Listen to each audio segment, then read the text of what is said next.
Hello friends, welcome back to our channel. Friends, last time मैं आपने question पूछ्यो હતો કે joint Hindu family does not include સંયુક્ત હિન્દુ પરિવારમાં નીચેનામાંથી કોનો સમાવેશ નથી થતો? Option A married son, option B married daughter, option C adopted son કે ઓપ્શન ડી એડોપ્ટેડ ડોટર. તો પ્રશ્ન નંબર 20માં આપ સૌએ મને કોમેન્ટમાં બિલકુલ સાચા જવાબો આપ્યા છે.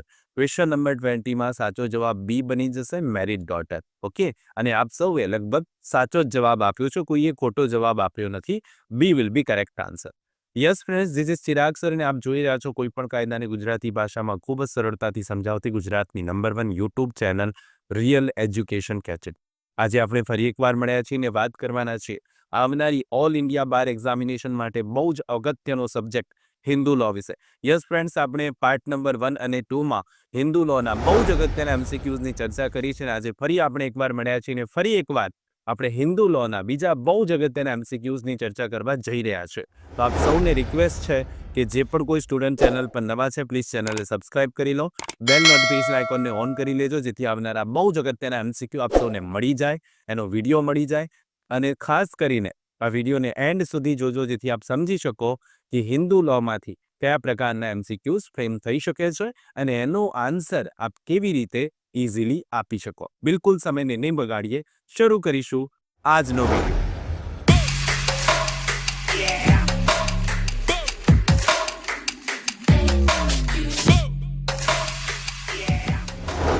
ક્વેશ્ચન નંબર 21 છે, the Hindu succession act 1996 applies to persons of the following religion. Hindu ઉત્તરાધિકાર અધિનિયમ જે સક્સેશન એક્ટ છે 1996નો, એ કયા ધર્મને લાગુ પડે છે, કયા ધર્મના વ્યક્તિઓને લાગુ પડે છે? Option A Hindu Sikh Parsi, option B Hindu Jain Buddh Sikh, option C માત્ર હિન્દુઓ કે ઓપ્શન ડી હિન્દુ જૈન બૌદ્ધ અને યહૂદી. શું આવે સાચો જવાબ 21 નંબરમાં? બહુ સિમ્પલ ક્વેશ્ચન છે.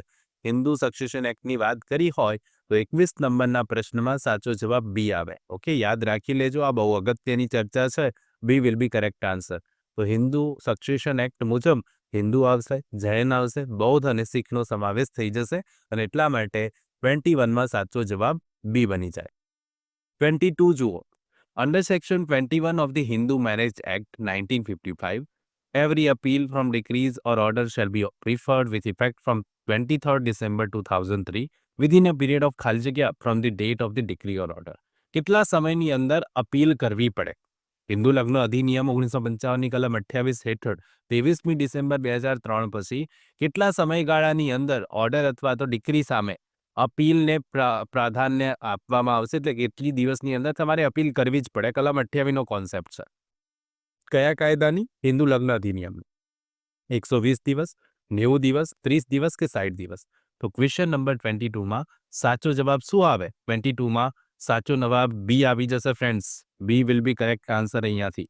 90 ડેઝ, 90 દિવસની અંદર અપીલ કરી દેવી પડે અને એટલા માટે કરેક્ટ આન્સર બી બનશે. 23 જુઓ.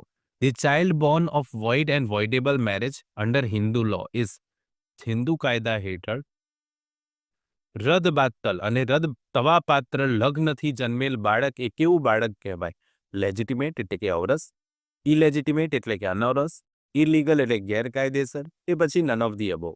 શું આવે સાચો જવાબ? જો જે પણ કોઈ મેરેજ છે એ વોઇડ અથવા વોઇડેબલ છે તો બાળક જન્મે બાળક કેવું હોય? 23માં સાચો જવાબ એ આવે. ભલે ને વોઇડ મેરેજ છે તો પણ અહીંયા બાળક જે જમશે લેજિટિમેટ કહેવાશે. એ વિલ બી કરેક્ટ આન્સર. 23માં સાચો જવાબ એ બને. યાદ રાખી લેજો, બહુ અગત્યનો પ્રશ્ન છે. 24 જુઓ. As a general rule a petition of dissolution of Hindu marriage can not be presented within ખાલી જગ્યા ઓફ મેરેજ. એક સામાન્ય નિયમ મુજબ હિન્દુ લગ્નના વિસર્જનની અરજી લગ્નની ખાલી જગ્યા અંદર રજૂ કરી શકાતી નથી. અમુક સમયગાળો છે એટલો થાય પછી જ તમે ડિસોલ્યુશન ઓફ મેરેજ રજૂ કરી શકો. 2 વર્ષ, 1 વર્ષ, 6 મહિના કે 2 મહિના? શું આવે સાચો જવાબ 24માં? 24માં કરેક્ટ આન્સર બી આવે. 1 યર, 1 વર્ષનો સમયગાળો છે. 1 year will be correct answer. અહીંયાથી સાચો જવાબ બી બનશે. આ યાદ રાખવા જેવો પ્રશ્ન પરીક્ષામાં અગાઉ પૂછાયેલો છે, પૂછાઈ શકે તેવી શક્યતા છે. B will be correct answer. 25 જુઓ.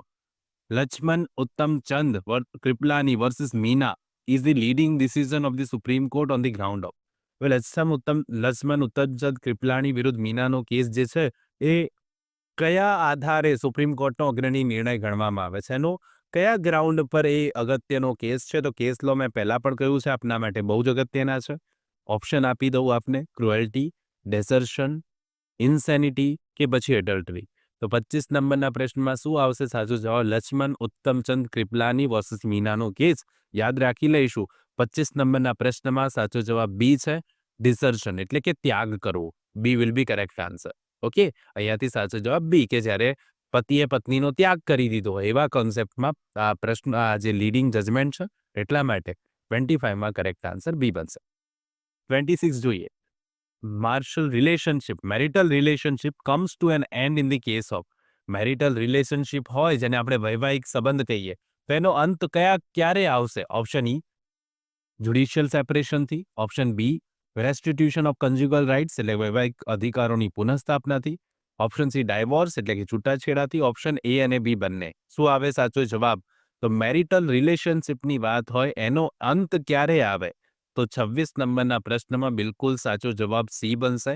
ડાયવોર્સથી એનો અંત આવે. C will be correct answer. Okay, judicial સેપરેશનથી નહીં, પણ ડાયવોર્સ અહીંયાથી અંતનું કારણ બને છે. 26માં સાચો જવાબ સી બની જશે. 27 જુઓ. A marries B the widow of his elder brother. The marriages. હવે શું કહે છે? એ નામના વ્યક્તિએ તેના મોટા ભાઈની વિધવા બી સાથે લગ્ન કરી લે છે. આ લગ્ન કેવા લગ્ન ગણાય? વેલિડ એટલે કે માન્ય, વોઇડ એટલે કે રદબાતલ, વોઇડેબલ એટલે કે રદપાત્ર, કે પછી ઉપરોક્તમાંથી કંઈ નહીં. શું આવે સાચો જવાબ 27માં? એ નામના વ્યક્તિએ તેના ભાઈની વિધવા સાથે લગ્ન કરી લીધું. આ લગ્ન કેવા છે? 27 નંબરના પ્રશ્નમાં સાચો જવાબ બી બનશે. આ લગ્ન વોઇડ ગણાય. કેવા? વોઇડ ગણાય છે. ઓકે, અગત્યનો કોન્સેપ્ટ યાદ રાખવા જેવો. B will be correct answer. 28 T Sreetha versus Venkata Subbaiah is a case relating to. T Sreetha versus Venkata સુબૈયાનો કેસ કોના પરનો કેસ છે? Option A, partition of property, મિલકતનું વિભાજન. ઓપ્શન બી, કન્જ્યુગલ રાઇટ્સ, વૈવાહિક અધિકારો. ઓપ્શન સી, ઇનહેરિટન્સ એટલે કે વારસો, કે ઓપ્શન ડી, ઉપરોક્તમાંથી કંઈ નહીં. તો આપણે યાદ રાખીશું, ટી સરીઠા વર્સિસ વેંકટ સુબૈયાનો કેસ હોય કે લખીને પણ યાદ રાખી લેજો. 28 નંબરના પ્રશ્નમાં સાચો જવાબ બી છે. કન્જ્યુગલ રાઇટ્સની વાત કરવામાં આવી છે. B will be correct answer. 29 the constitutional validity of section number 9 of the Hindu marriage act 1955 was tested. Hindu લગ્ન અધિનિયમ 1955ની કલમ 9ની બંધારણીય માન્યતા કયા કેસમાં ચકાસવામાં આવી હતી? Option A, Saroj Rani versus સુદર્શનનો કેસ, શકુંતલાબાઈ વર્સિસ કુલકર્ણીનો કેસ, સુરેષ્ઠા દેવી વર્સિસ ઓમપ્રકાશનો દેશ, કે પછી નંદા વર્સિસ વિનાનંદાનો કેસ. શું આવે સાચો જવાબ? આને પણ લખીને યાદ રાખી લેજો. 29 નંબરના ક્વેશ્ચનમાં સાચો જવાબ એ બનશે, સરોજ રાની વર્સિસ સુદર્શનનો કેસ. આપણે આને યાદ રાખી લઈશું. એ વિલ બી કરેક્ટ આન્સર. પ્રશ્ન નંબર 30 અને આજનો લાસ્ટ ક્વેશ્ચન, હિન્દુ લોનો આ લાસ્ટ ક્વેશ્ચન આપણે જોવા જઈ રહ્યા છે, જેનો આન્સર આપ સૌએ મને કોમેન્ટ કરીને જરૂરથી આપવાનો છે. The leading case of Hindu husbands entering second marriage on conversion to Islam is. Hindu પતિએ ઇસ્લામમાં ધર્મ પરિવર્તન કરીને બીજા લગ્ન કર્યાનો મુખ્ય કિસ્સો, એ નીચે મુખ્ય કેસ જે છે એ નીચેના પૈકી કયો છે? ઓકે, એક લીડિંગ જજમેન્ટ છે, યાદ રાખજો. લીડિંગ કેસ છે કે જ્યાં એક હિન્દુ પતિએ ઇસ્લામ ધર્મ સ્વીકારી લીધો હતો ને પછી લગ્ન કર્યા હતા. નીચેનામાંથી એ કયા કેસની હકીકત છે? Mohini Jain case, Daniel Latifi case, Sarla Mudgal case, કે શાહબાનો કેસ. શું આવે સાચો જવાબ? મને કોમેન્ટ બોક્સમાં જરૂરથી કોમેન્ટ કરીને જવાબ આપજો. હિન્દુ લોના પ્રશ્નો પાર્ટ નંબર 1, 2 અને 3 આપ સૌને કેવા લાગ્યા એ જરૂરથી જણાવજો. જો આપ સૌને આ વિડીયો સારો લાગ્યો હોય તો એક લાઇક જરૂરથી કરજો. ચેનલ પર જે પણ કોઈ સ્ટુડન્ટ આજે નવા છે એમને રિક્વેસ્ટ ફરી કરું છું કે ચેનલને સબસ્ક્રાઇબ કરીને બેલ નોટિફિકેશન આઇકોનને ઓન કરી લેજો. આપના મિત્રો જે એઆઈબી એક્ઝામ આપવાના છે એમને આ વિડીયો જરૂરથી શેર કરજો. હવે બહુ જ જલ્દી મળીશું નેક્સ્ટ સબ્જેક્ટ સાથે, જે છે મુસ્લિમ લો. મુસ્લિમ લોના બીજા એમસીક્યુ સાથે આપણે મળીશું, આવા જ ઇમ્પોર્ટન્ટ એમસીક્યુ સાથે. ત્યાં સુધી જોતા રહો મારી ચેનલ રિયલ એજ્યુકેશન ગેજેટ. ખૂબ ખૂબ ધન્યવાદ. ખૂબ ખૂબ આભાર ફ્રેન્ડ્સ.